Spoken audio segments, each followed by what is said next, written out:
Shangongo is technology, it can be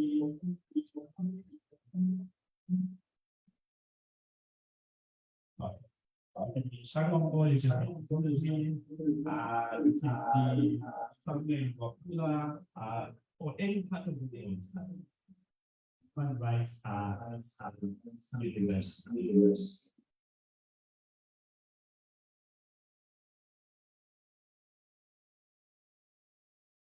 The other thing about human rights is that because you have human rights, they bestow onto you dignity and equality. So just being human, there's a dignity which you are called to, and there's an equality. So everyone in the group, whether it's the president's son, you have the president's son here, or it's a helper's son, both of them have the same dignity and have the same equality. When we're talking about human rights as well, human rights are indivisible and interdependent. Interdivisible, it means you cannot divide it. You cannot have it. You cannot give it quarter or half three quarters. Yeah. The interdependent is that once you mess with one right, you mess with them all. So they are interdependent. They are inalienable. It means you cannot give them up and they cannot give them away. Yeah, within they are part of you. Just as you have red blood cells and all those things, they're just a natural part of your being. But as human rights studies will tell you, these can be restricted, but still doesn't mean they can be taken away.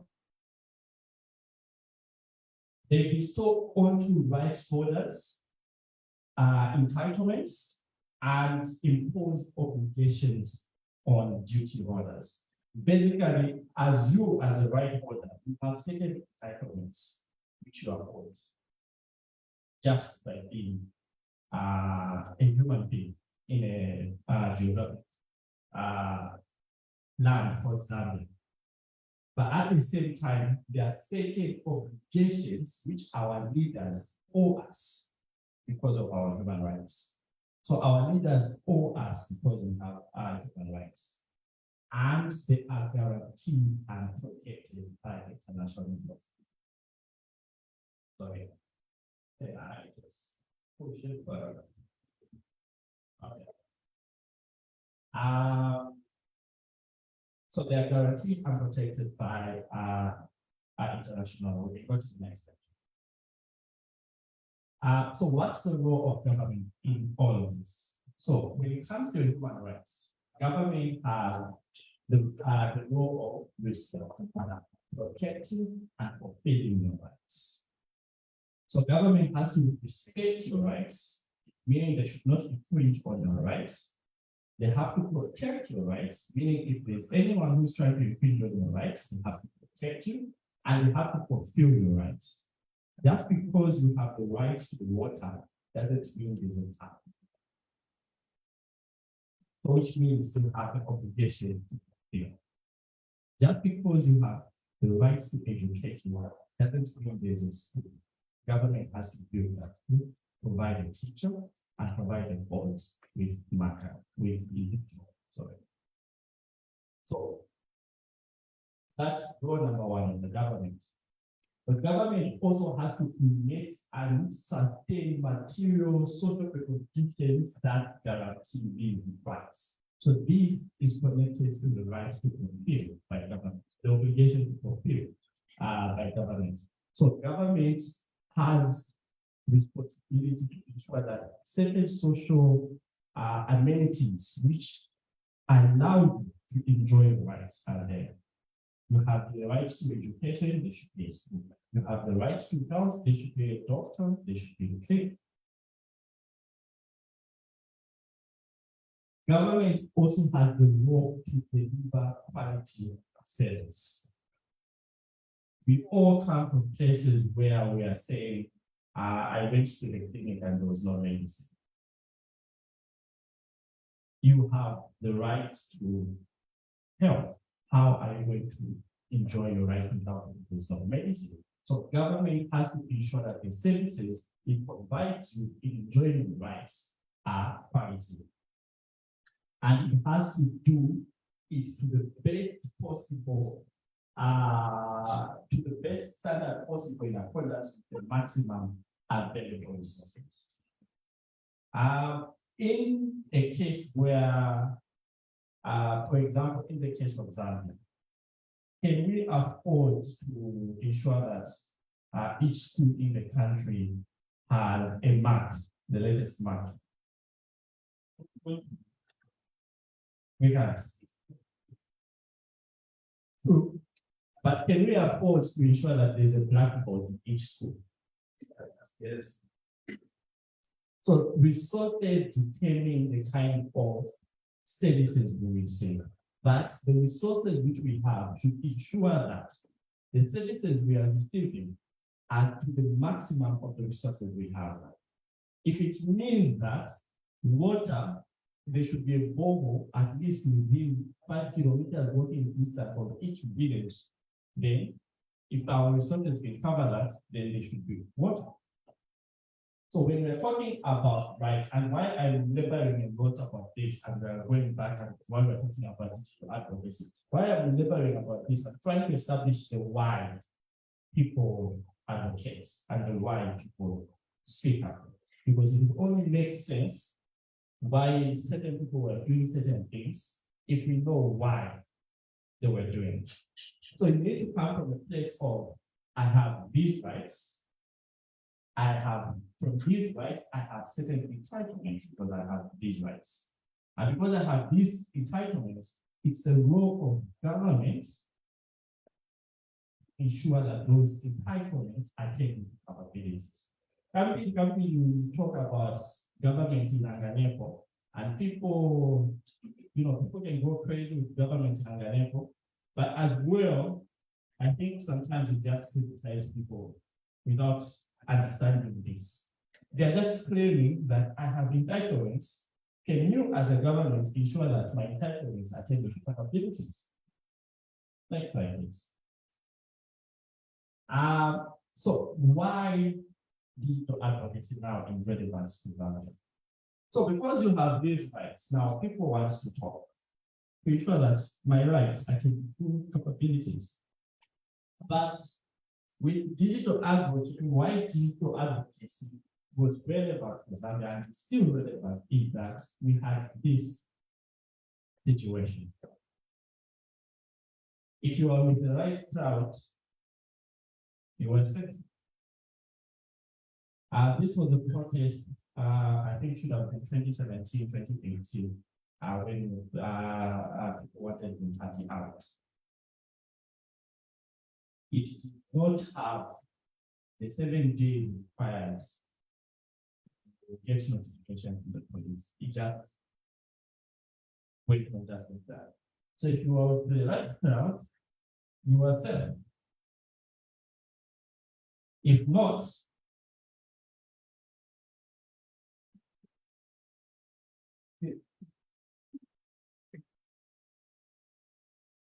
so it became imperative because if you're not with the right crowd, you had threats of arrest.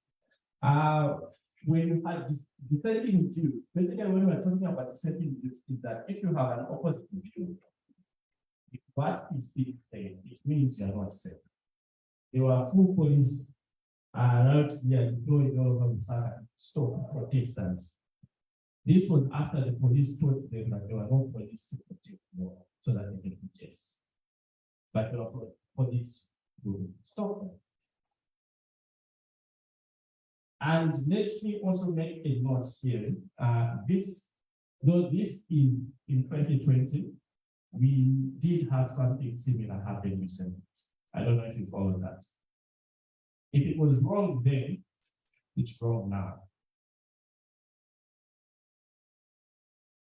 So this resulted in a shrinking space. The physical space of where And citizens are guaranteed to go in the street and say, I need my rights to be fulfilled. We could no longer go into the space to go and say, I need my rights to be fulfilled. There was a lot of fear, which was for good reasons. People were being beaten up, people were being locked up. So there was a cause for fear. People saw that and were afraid to go in the streets to protest. And to top it off, I love this because this is from the 7th National Development Plan. There was a quote in the 7th National Development Plan. You know, we have plans, right? We have the 7 we are supposed to have Vision 2030. So Vision 2030 is broken down in every after 5 years, you have development plans, which try to achieve Vision 2030.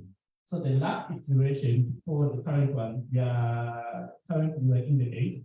So the 7th National Development Plan said this for Zambians. You guys what's here.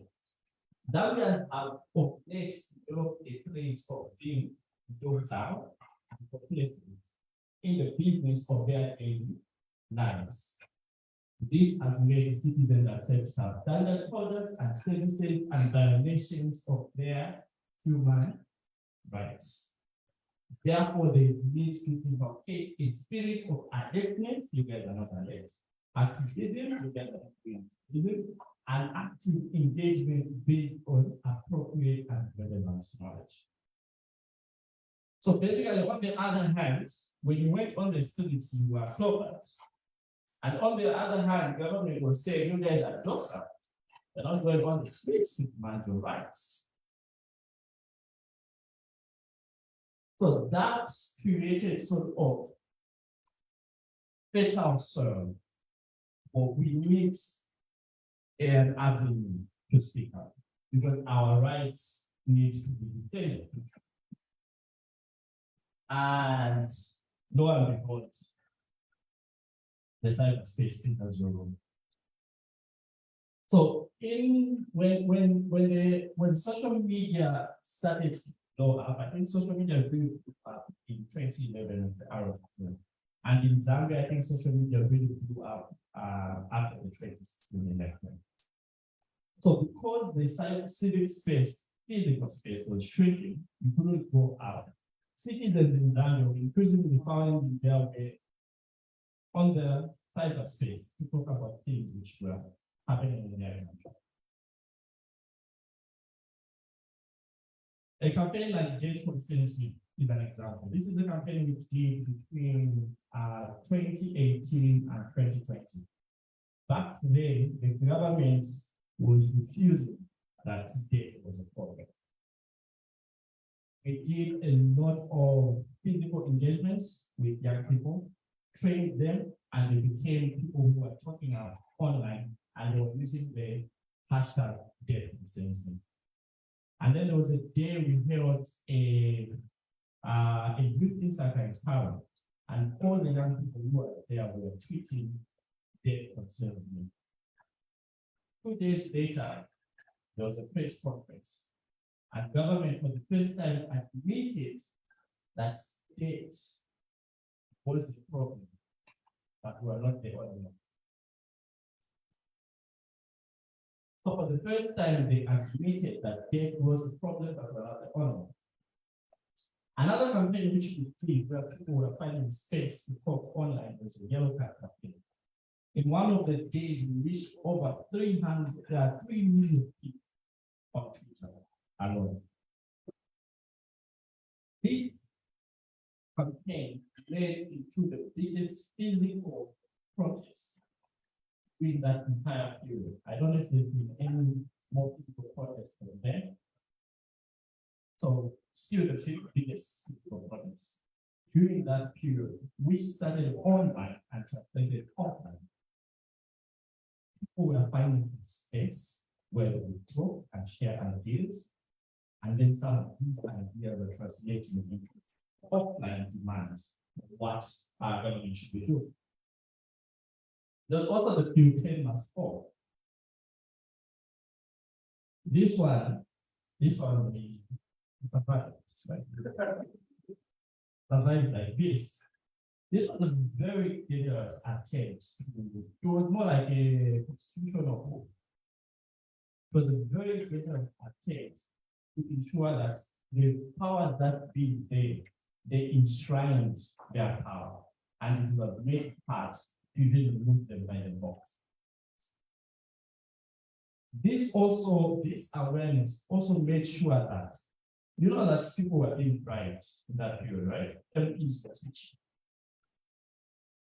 This campaign also made sure that people who wanted to switch during the vote, because the vote was held during proper election, so MPs were aware that if we look back in the eyes of the public, it will not come back. So this campaign ensured that there was a lot of publicity, because if this would have been done, it would get the They ensured that MPs stood to the line, and only 2 MPs detected. But they're not MPs anymore than its parents, because the people did not vote for them. Because people were seeing what was happening. The other one is the push. This, I think, is the biggest racial protest yet in Zambia, which we've ever had. Citizens, these were the ones who were talking about police in town trying to stop them. They were trying to stop these. So these were trying to protest, but the police said, no, we do not have protection to protect you. At first, they were given permission, and that permission was cancelled. So they decided to take it online. That space was not for this. So they decided to take it online, and they held this protest and allowed citizens to voice their concerns, allowed citizens to ensure that they were demanding accountability. So the digital space equalized the rights to custody.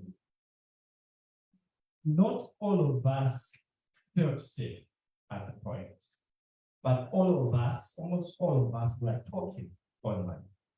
That was the gathering, we were assembling, we were sharing ideas. So it didn't matter whether you were a Pilato or the Laura meeting of the time, or you were just somebody with your keyboard somewhere. You were contributing to the discussion, and in virtual of you contributing to the discussion, you were talking and you were protesting, and you were holding leaders accountable. Of course, there were those voices which were at the top, but you must understand that top voices do not sustain the movement. The people who are joining the movement sustain the movement. And it's because of the digital space, it allowed much more people to participate in various democracy. Hence, equalizing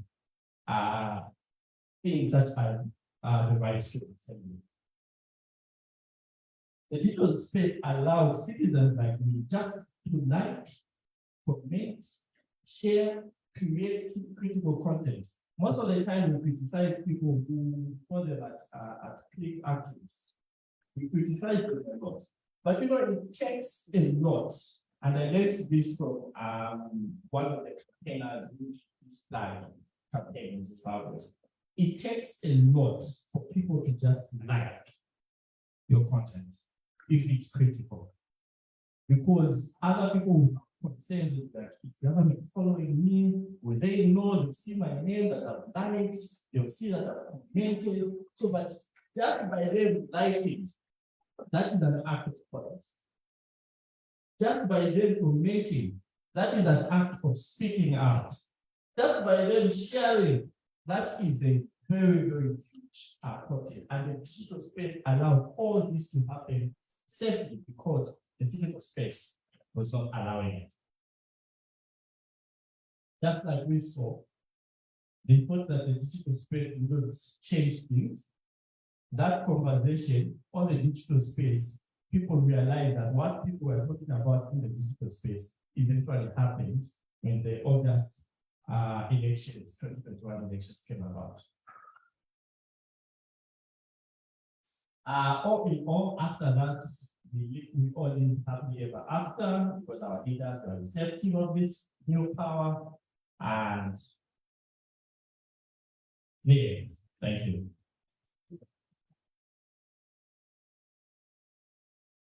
We guys have accepted that it's the end. The end. Except here, this is Zambia.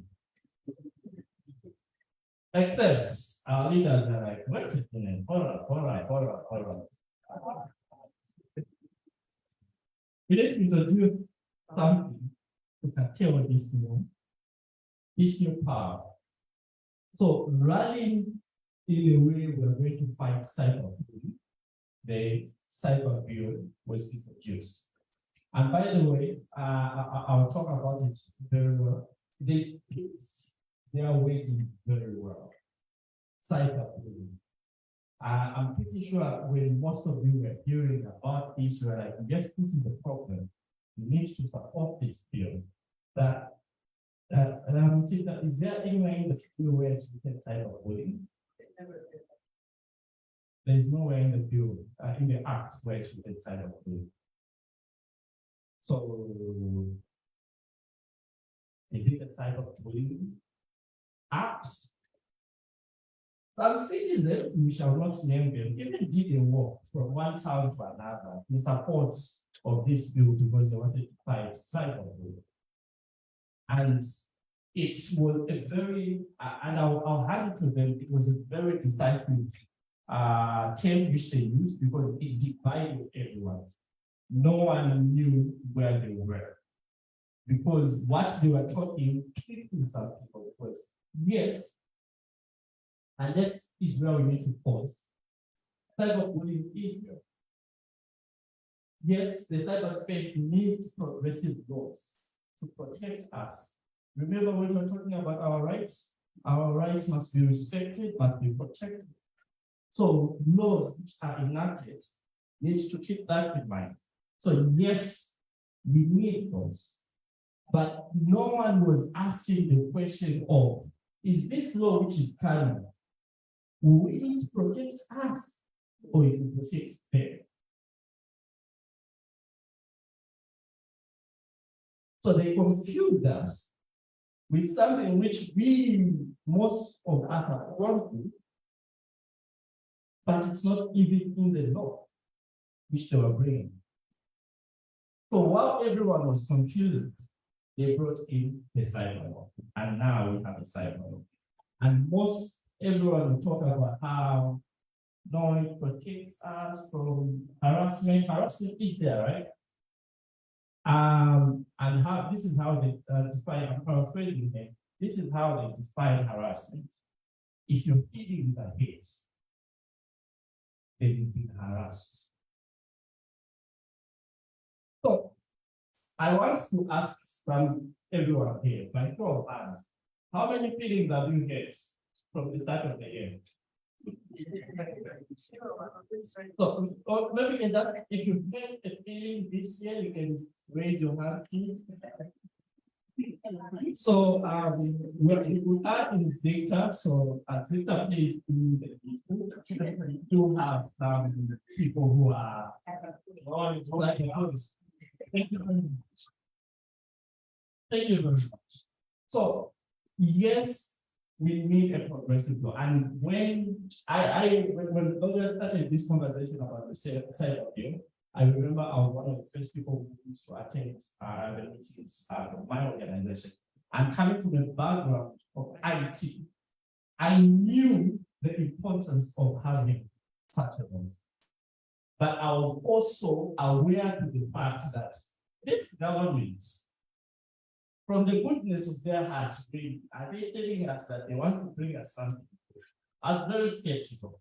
And lo and behold, that skepticism was true. Because there are certain things in this law, I don't know if you've read it. I won't go into it because we're not talking about it.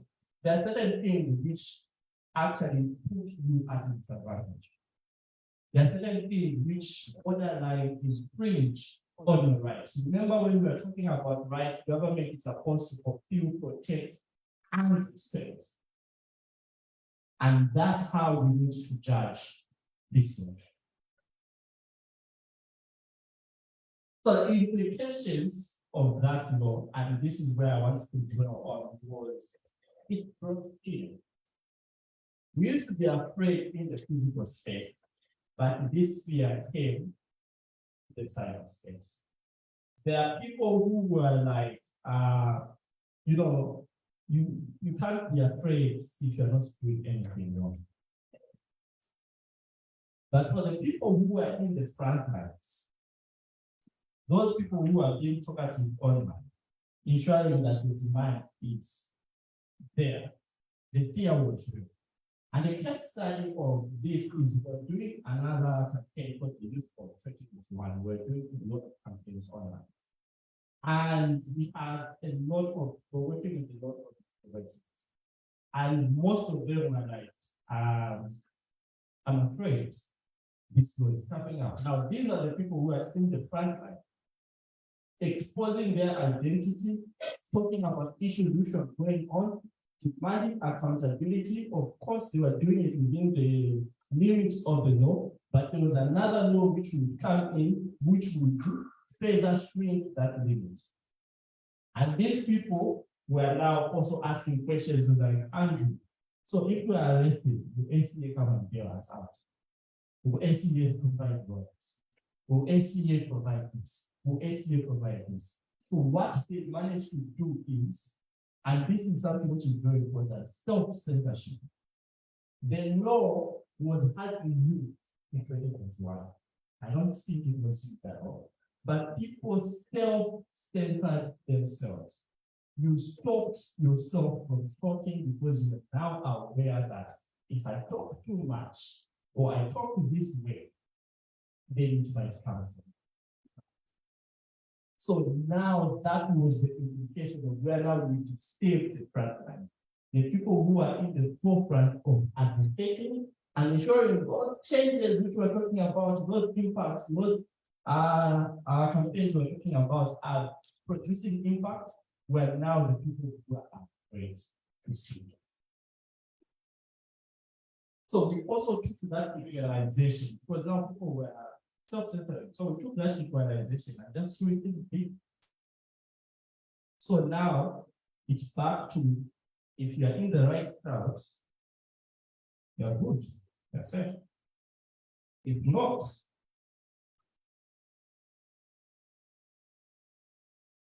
so that digital advocacy have impact, 100%. I think this has been evident from the case studies which have been done. Sometimes, unlike physical advocacy, digital advocacy takes more time and people think it doesn't work. But from the work which we've done as the Alliance community, actually, we've seen digital advocacy change. We've seen people come on our TL and learn something totally new. And it was like, oh, I didn't know this. We've seen people tagging each other, messages which will create from one post, it will go in 100 WhatsApp groups. Even people in the village sometimes receive these messages because somebody from Lusaka will travel to that village and they'll have that message on their phone, on their WhatsApp, and will show at the village. So we undermine the impact which advocacy had and has the potential to change our country and the landscape of this. And what the cyber laws are doing is that they're not promoting this impact. They're curtailing this impact. Is there hope? Yes. The civic space is wider now, yes. But for me, I have very little faith in yes, political will can be there, we can try to do things, but what I've always had faith in, I've always had faith in the people of Zambia, and that's where my faith lies, is that when the time is right, Zambia is always right. And what we are presented with at the moment is an opportunity to continue speaking up, is an opportunity for us to change what we think is there, because the physical space, we're talking about inclusion of the digital space here. The physical space is an equalizer. So if we can tell it, then we are essentially cutting away a huge population of our country. Not everyone is brave as the rural mixes of this world.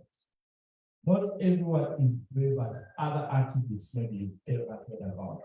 There are people whose only type of activism, whose only way of speaking up and saying, I do not agree with this, is a lie. And those are the people we are starting out when we have laws which tackle on their freedoms. So I have a video to end it on because we've been talking about human rights. So I also now want to bring it back to human rights. So I have a video to just re-educate us on what human rights are.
Finds the frustration there that I've come across that question many times. With the plans to push it on the credibility of institutions. And it's a valid question, but my thought in that is that maybe it's not digital advocacy, we should say is not effective. Maybe what we should be fighting is everyone included in the digital space? So what we should be fighting for is how many towers are in each platform. It may extend those powers so that more people are included in this digital space. Because that has been talked about, advocacy and the digital space has sort of democratized social accountability and what we need in that power. So such that more people are doing that. So even those people who cannot go on the street. So if that's the indicator that more people are willing to take part in this space because of this, then it means it gives us more appetite to ensure that everyone is included in the technological era. Because the government says that people are docile. Maybe they're not docile, it's because you just customer side. How about include them so that they're connected to the internet, and then we see the advocacy. So that would be the first response to that. My other response to that is that, like I say, communication travels. Sometimes we can plan a line in where I would say, I plan to go from A to B, and this is how it will go. But certain things happen, and then we are, oh, I didn't foresee that there was also a C, including my message, there was also a B, so sometimes, of course, it doesn't cover the whole picture, but sometimes information reaches people, and they have certain reasons how that information gets disseminated to the rest of them. So I wouldn't count out digital advocacy gap here, because I've seen that in spaces where people will actually go with these messages to the area where they have communication, how they use these messages. Sometimes these messages will be created in one place, but another person, maybe in Lusaka, who had access, find it useful, get it offline and uses that offline. That's also an extension, something which came from the digital space. That needs to be transmitted digitally also in Lusaka, and it can be downloaded by one person, and that one person can take the message to raise.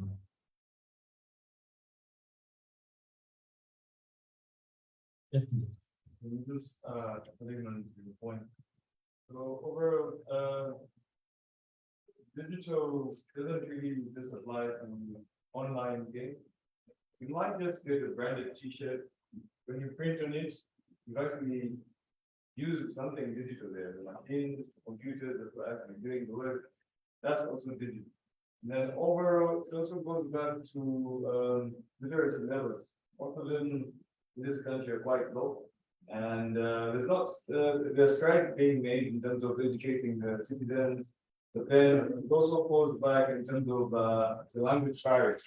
The most technological stuff is disseminated in English in most cases.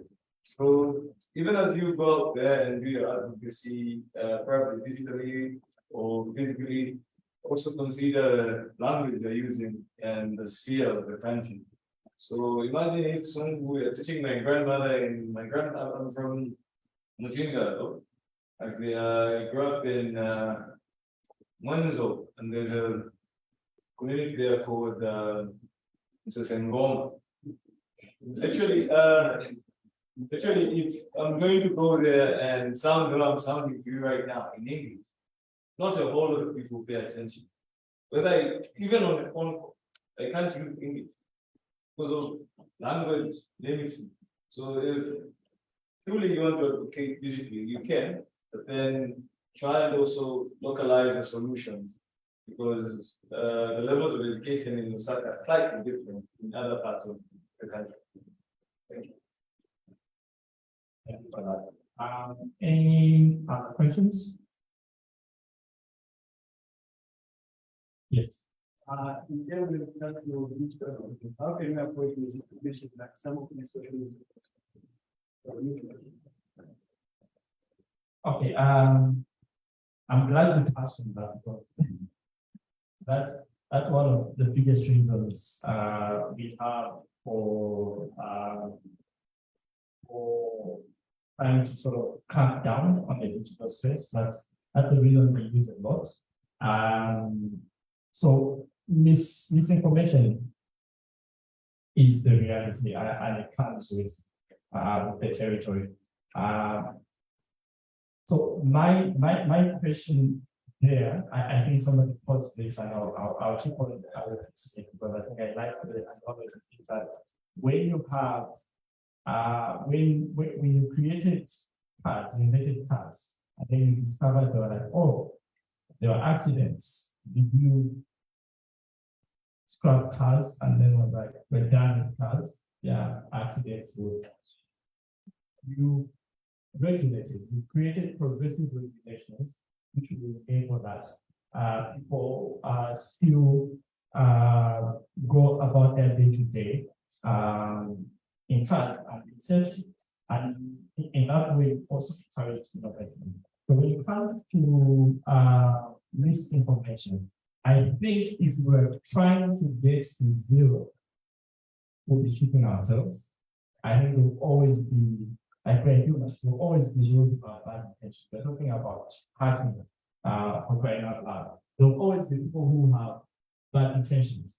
So if you're talking about how to avoid that, is that we need to create regulations which can help people be safe out there, but at the same time, we need to create cyber-aware people, just like what we're doing here.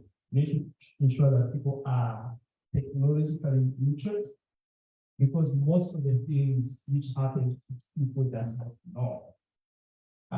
We're talking about one of the, and I always, most of the people, because I come from a computer background, and they'll always ask me, so how can I hack? And I'm glad some statistics were put out earlier, is that most of the hacking which happens is like a social engineering. Which is something which I've been telling people that it's social engineering, and they don't get it. So when we're talking about misinformation, it has to do with literacy levels. When people understand the kind of environment they're in and how to interact with that world, they'll be able best to protect themselves. Sometimes you don't even need laws, just need people to know.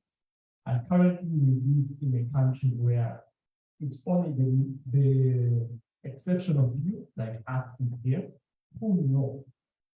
And the majority out there do not know. They're the ones who mostly believe when a message comes to scam them. They don't know how to identify this is false, this is true. I'll give you an example.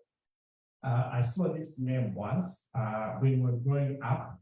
I don't know if it was spoiled to you, but because of my generation, don't believe anything you watch on TV. That's what they used to tell us. And we grew up with that notion that it might be on TV, doesn't mean it's true. But now I think it has gone the other way. Now most of the people who are actually privy to these kinds are actually our parents. So now seeing this time now, it was now the children telling the parents, don't believe everything you see online. Because the thing is, it's an interesting thing, it's an information thing. Because we grew up with the notion that not everything we find on TV is true, we're able to discern. But we came into the part where at first the internet, almost everything, like when the internet was new, especially in Zambia, almost everything we saw online was true. But now, the people who they told us don't believe anything you see on TV, they're also online. So meaning it's now an issue of information. I think there shouldn't even be much effort in regulation, but education. Yeah. Can I just add to what you said? Sure, go ahead. Education on misinformation as well. Say if you can actually describe that, you can look into the misinformation and gospel content. Sorry? You should look into the misinformation and gospel content. So it's a bunch of researchers submit documentation and information, how it affects people. So it gives you an understanding of what information is and how the application is brought out to society. You can look that up and then just keep it. All right, thank you. I'm following all those parameters. Last second question. Yeah.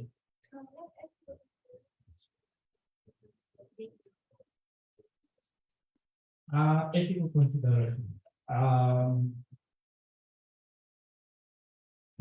a bit stuck on that question because I'll explain why. On the one hand, we hear a lot of our decision leaders and those who don't like critical voices say, you have rights, but rights, where rights end, someone else's rights begin. When I hear someone say that, most of the time they don't mean that your rights have reached them. They just don't like the person. So that's why I'm saying I have a little bit of in an awkward position. Yes, your rights are not supposed to infringe your other right. That is true. But as well, when people want to exploit, once you oppress people for a very long time, sometimes when you want to explore, you need to have such gray zones where you allow them. I'll give you an example. Let's look at more mature democracies such as Ireland. We had a police officer who came and was talking to us about how they do their public order acts, their equivalent of public order acts.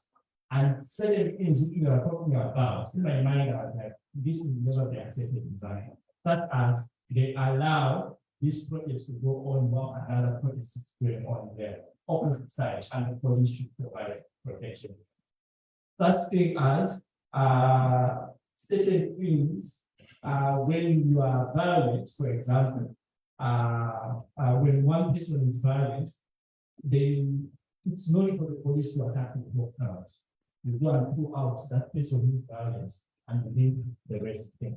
So there are certain things where when people are going into the space of advocacy, that they're exploring, they're trying to get a voice. And most of the time, I think when we're talking about ethical consideration, of course you should be respectful and all that, shouldn't insult, don't break the law. But most of the time, if people are just following, don't break the law, especially. Yes, as long as they're not breaking the law. I think that's the biggest ethical consideration we're talking about. Yes. As long as you don't break, then you're fine. People might not like how you speak and how you phrase certain words, but as long as there's no law broken, then you're fine. Because the law is supposed to what? Protect others from you abusing their human rights. So if the law comes after you, then you know that you may be crossed the line.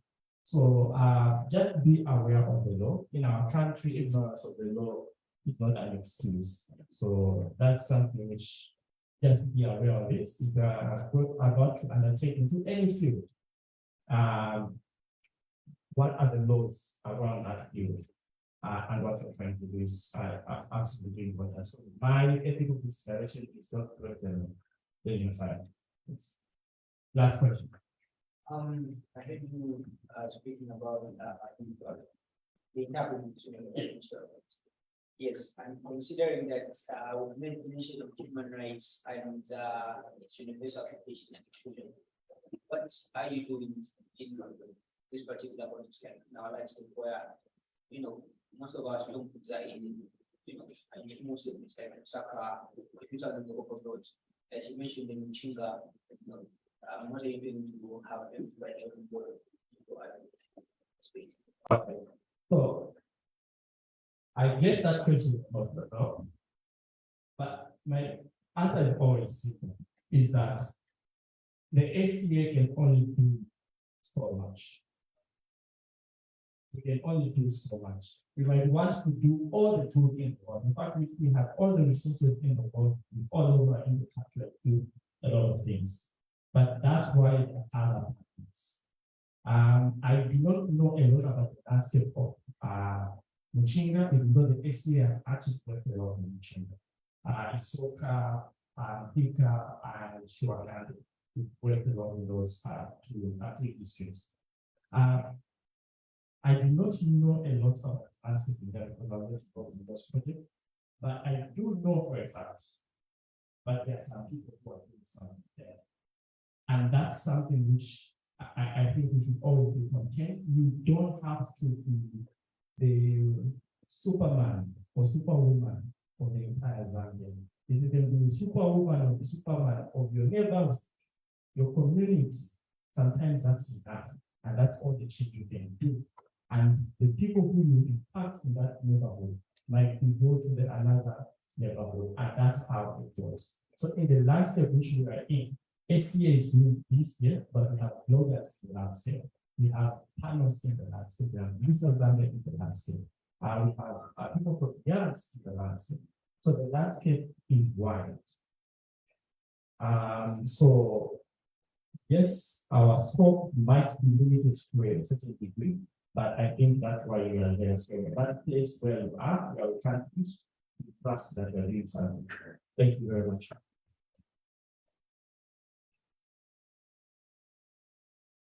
Thank you very much for a very great session, Andrew. I know we all have a lot of very, very burning questions. I'll just ask that you hold on to them and we will try to make some time for a Q&A. But someone during the session had asked something about digital inclusion. And I think this next session will interest you very much, a lot. So we have our session with Africana Network, which is on the role of EduTech in digital inclusion.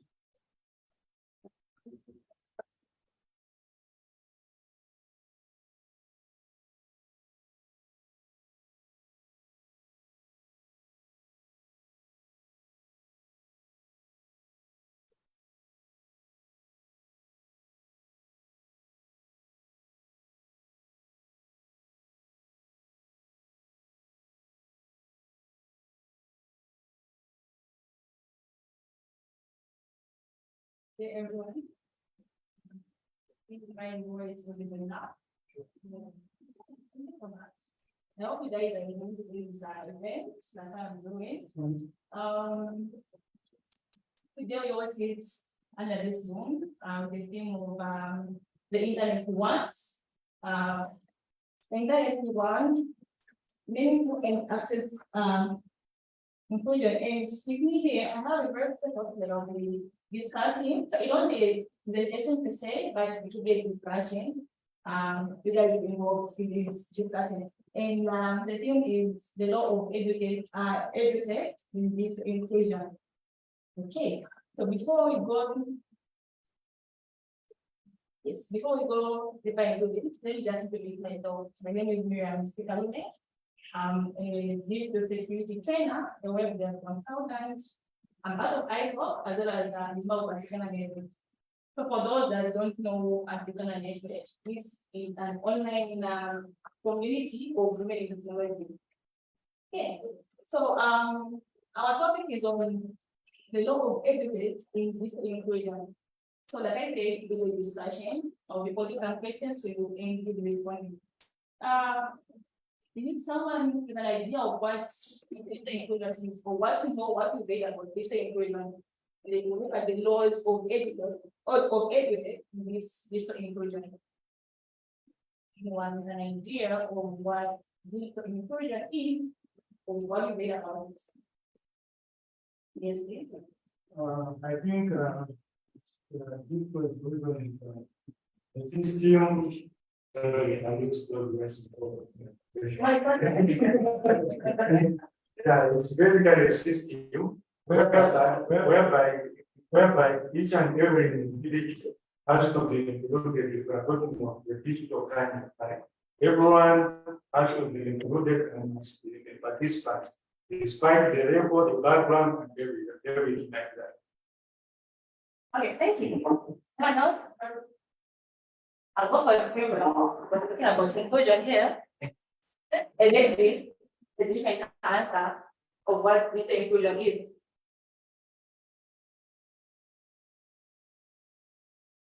Okay, guys, yes, please. I think last time we talked about the digital divide, where we were first to the previous that there are a lot of disparities between men and women and different society. There are a lot of people who are not yet connected to the internet. So when we talk about digital inclusion, we're just talking about bringing everybody on board. People who are in rural areas, people who are marginalized, and even the female, maybe that digital gap should be greatly reduced. Those people who are not accessing the internet should start accessing the internet.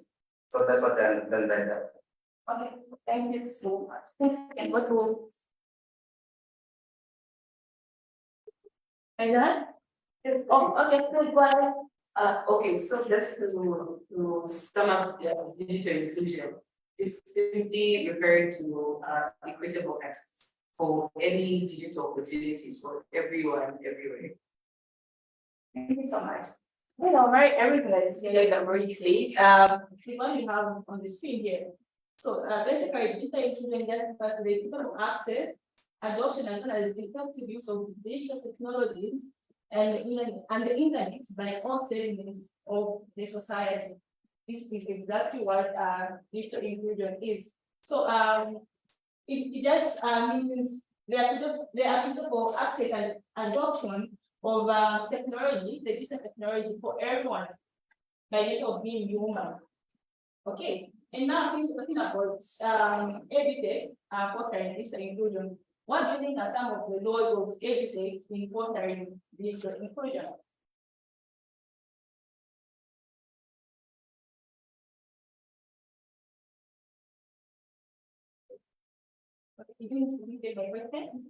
Okay, what are some of the laws of EduTech? Before we talk about the laws of EduTech, we have this new one, which is EduTech, but the combination of two words, which is thus education and technology. Okay, giving us one word, which is EduTech. So, in short terms, I would say EduTech is just the use of technology in the traditional way of learning. So use technology, if we use different gadgets, like phones, laptops, and other technological resources to foster learning. Okay, we understand what is the case.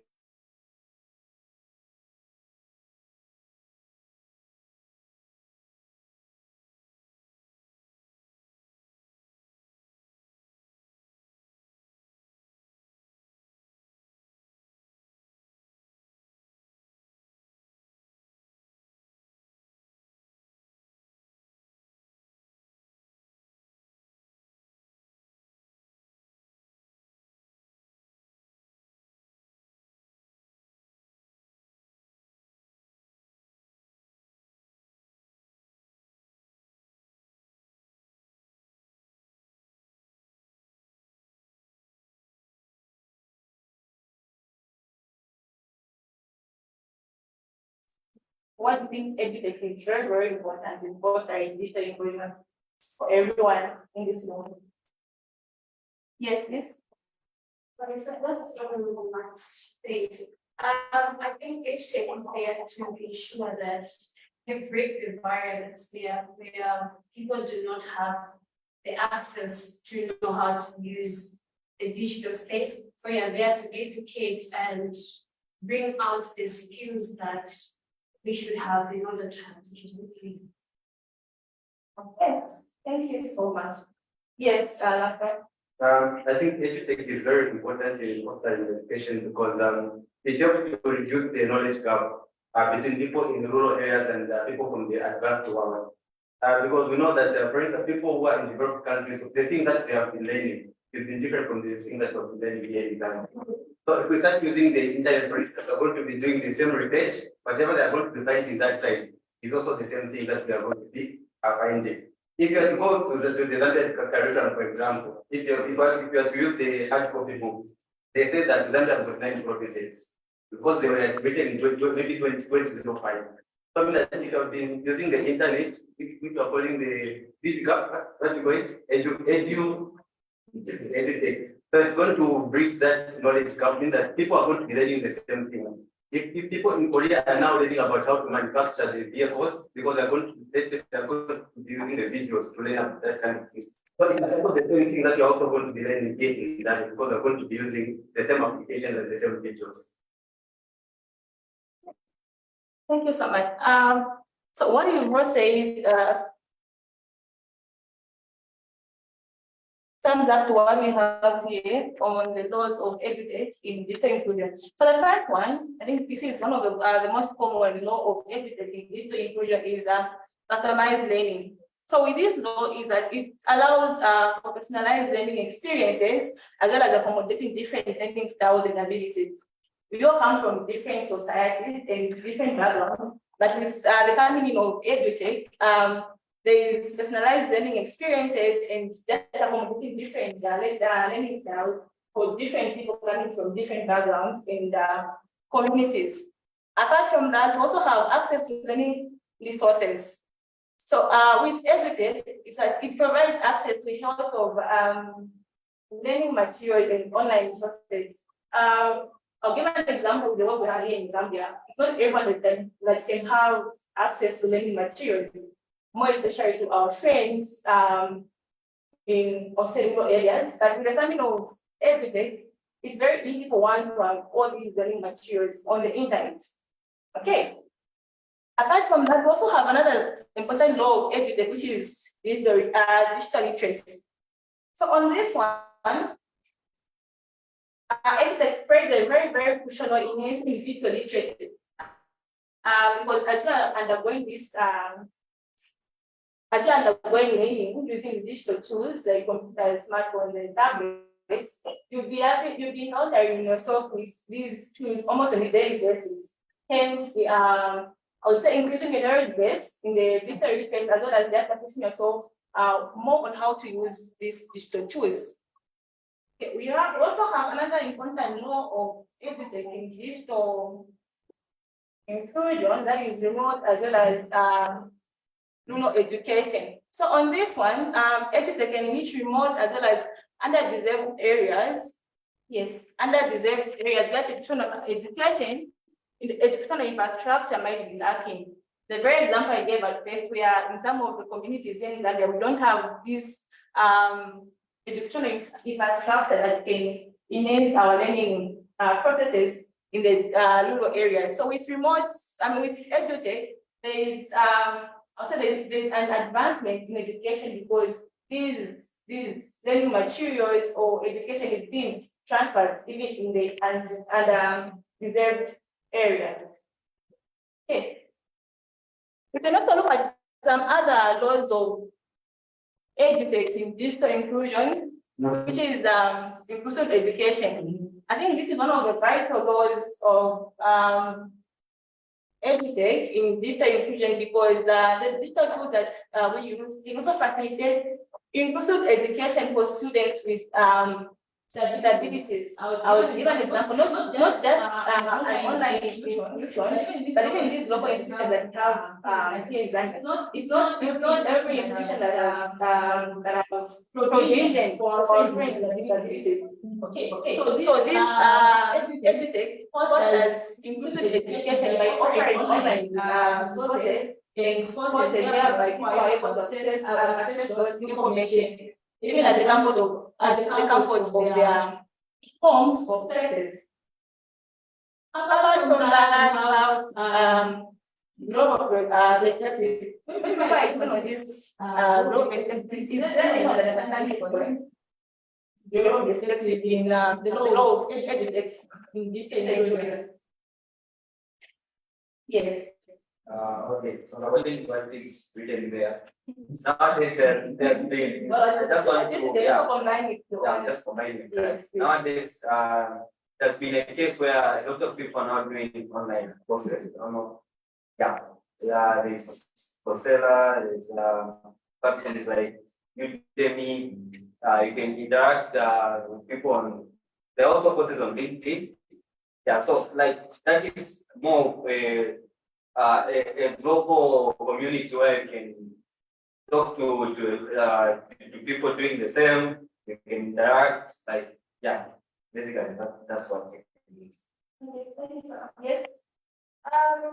Just adding on to what you had said, so I think with the coming in of education, it has become, just as they say, a global village in a literal sense. Why do I say so? It's because I personally have done courses online, and I have had an experience of connecting with different people, different parts of the world. And once you hear that perception about something, your mind changes, because in a sense, it's like we live in a bubble where we're constantly within the same environment. We tend to live in a bubble. Now, if you tend to go out of the bubble, out of the box, as it were, you get to learn more. You get to become open-minded. And that then builds room or gives ground for you to become more assertive of yourself. It leaves room for you to then build connections. It also leaves room for you to just become a wonderful thinker, so to speak. It's a good thing. I would say it's a good thing because it brings about so many, positives. Of course, there can be negatives, but I'll rely much on the positives that come up as a result of education. Yes, Fergus? I don't understand with the workshop. I wouldn't learn so much because I meet different people. People are studying law, others to the busy. We're all in different fields, and we get together and learn from one another. And so this is more like an offline zone, okay? So we get to extend this learning, then it goes to be online. So you have that chance of learning not only locally but also internationally, globally. You could learn, you could gather with many people from other countries, Tanzania, Kenya. So yeah. Thank you so much. Thank you so much for all these insights. So we now move on.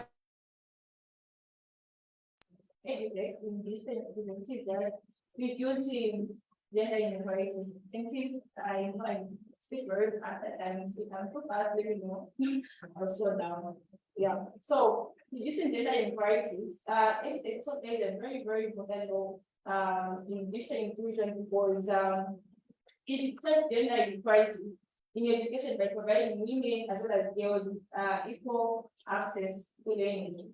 There are some communities in this world, maybe not in Zambia, but other countries where women are not allowed to sit in class and learn. So they can still have access to that information, that knowledge by simply having some online courses or doing online programs.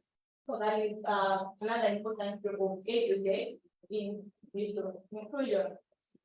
Okay, since we now talked about what digital inclusion is and the laws of digital inclusion, how do you think you can foster or enhance? How do you think you can enforce this digital inclusion here in Zambia? Listed by government or other stakeholders like this, societies, or people like you? How can you do that?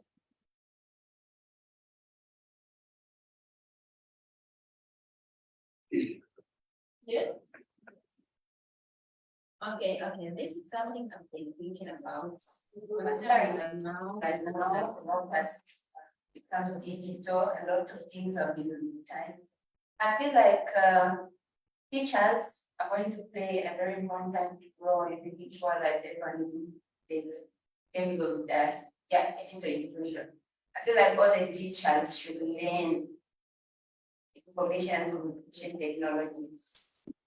At least up to some extent, they have to learn so that even as they teach in different schools, at least they're able to what the learners know, they should also know, because learners most times they know so much than what teachers know, because teachers just want to be teachers. They don't want to, they don't want to adapt to these changing technologies and come on board. So maybe if they are forced from where they're trained, if they are forced at least to come on board, then maybe they are going to help the learners at least move at the same pace, because the world is evolving. Learners need to know how to use it, digital gadgets, let's research, get involved, and also, all those roles for them to be achieved, teachers need to play a role.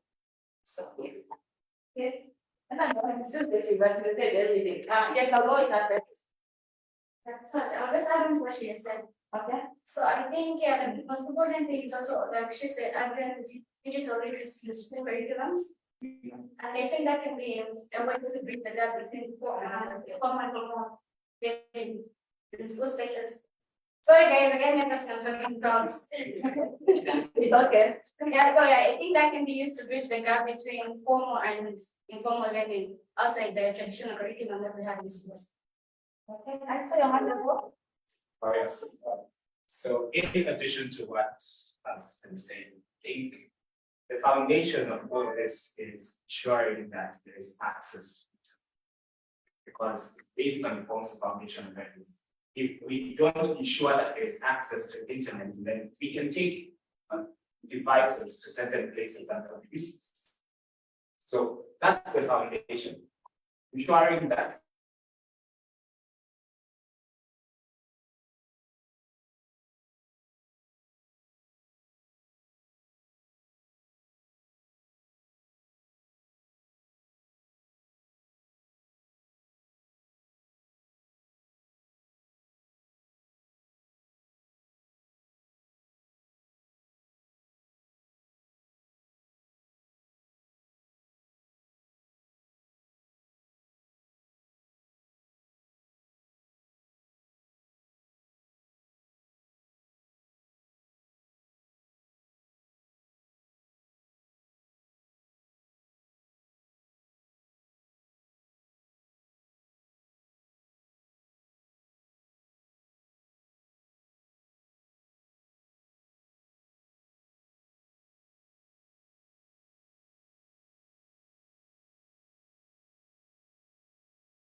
made ICT mandatory for everyone, male or female.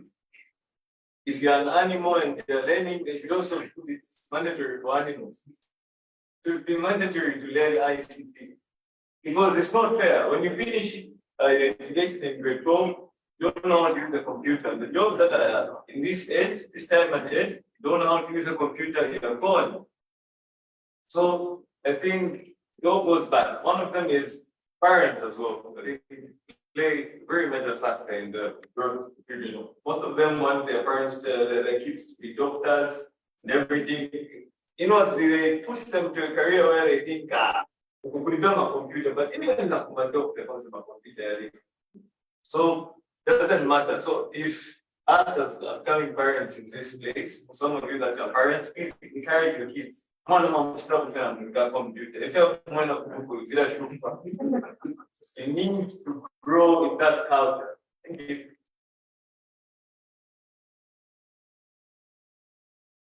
I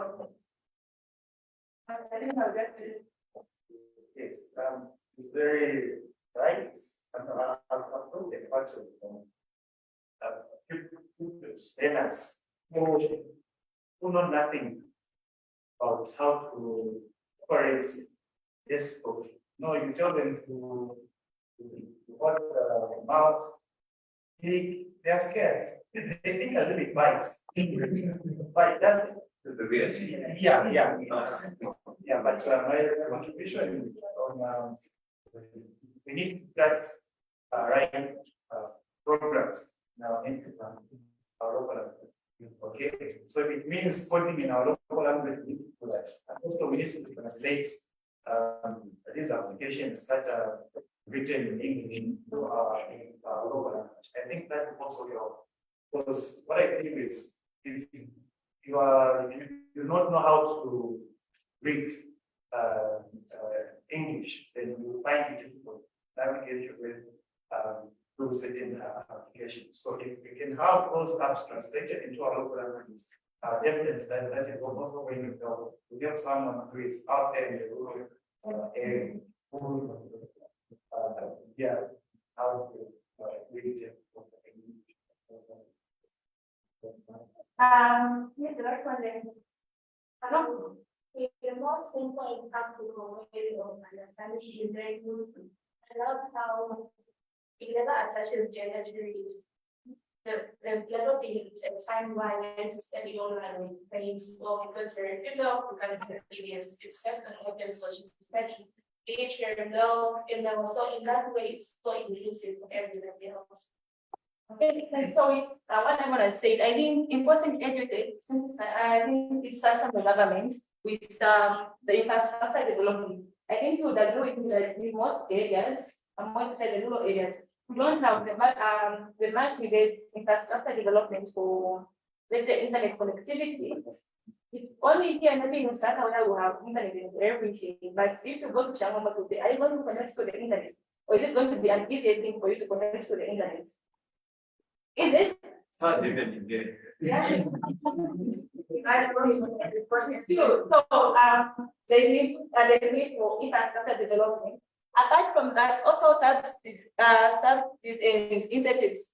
So for this one, maybe providing subsidies or incentives to the schools, educators, as well as the students. I think this point has already been mentioned by most of the people for the adoption as well as the utilization of educate platform in the devices. It's not everyone that can have access to data bundles, and it's not everyone that can have access to a laptop. So at least there need to be that provision, and of course, training and capacity building programs. I think this is one of the programs that are also doing in secondary schools. They do offer capacity building programs, more especially for women, for girls in military requests as well as financial requests. And we also have another thing, which is curriculum integration. Okay, it's curriculum integration that incorporating these curriculums as well as the components into the curriculum. I think it was the comment from Philippines where, if you look at today's curriculum, it doesn't have much of the technical parts. It's like way back. So you need to incorporate the curriculum integration in our school systems today. Apart from that, we also have inclusivity measures. So with this one, just implementing measures to ensure that everyday initiatives reach all segments of the population, not only focusing on the capital city or not only focusing on cities that are well to do, but all the segments of population, including Mulo, as well as underdeserved areas, which will be great help as well to enforce EdTech and fostering digital inclusion for everyone in the country. Apart from that, also have device accessibility. So with device accessibility, that's facilitating the access to affordable as well as reliable computing devices for both educators and the teachers, or the trainers, as well as for the students. Basically, through subsidies or partnerships with tech companies. Okay. So for any question from what we talk about, okay.